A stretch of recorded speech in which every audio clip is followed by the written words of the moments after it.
In the Buddha's teaching, freedom of mind does not mean letting the mind wander without guidance. In fact, the Buddha made a clear distinction between an untrained mind that feels free but is actually enslaved, and a trained mind that appears disciplined but is truly liberated. 1. The illusion of freedom in an uncontrolled mind.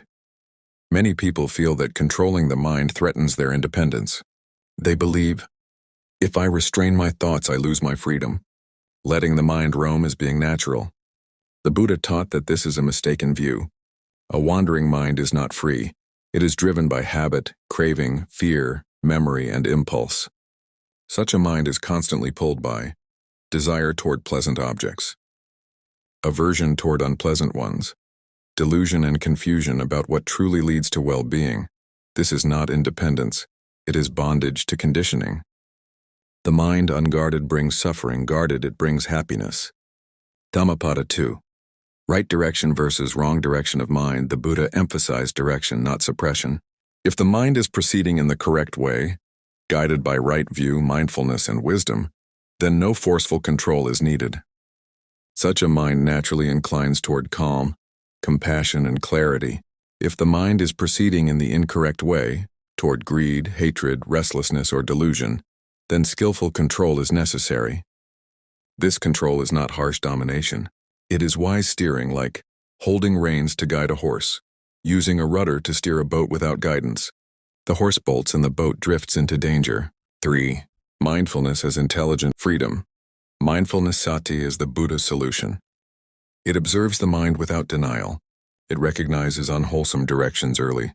It redirects the mind gently but firmly through mindfulness. One gains choice, and choice is the true meaning of freedom. An uncontrolled mind reacts. A mindful mind responds. 4. True independence. According to the Buddha taught that real independence is not being forced by desire, not being shaken by anger, not being confused by delusion. A mind trained in right understanding is stable, flexible, and free, even though it is disciplined. A disciplined mind is not imprisoned. It is no longer pushed around by suffering. Fear, the middle way. The Buddha rejected both extremes. Total suppression of thought, total indulgence in wandering. Thought instead. He taught the middle way, gentle restraint, clear awareness, wise effort. When the mind is guided correctly, control fades into natural harmony.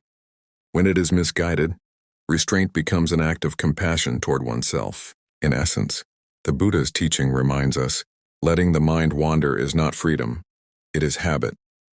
Training the mind is not oppression, it is liberation. Control is only needed when the mind moves toward suffering. Wisdom knows when to allow and when to restrain. A well-guided mind does not lose freedom.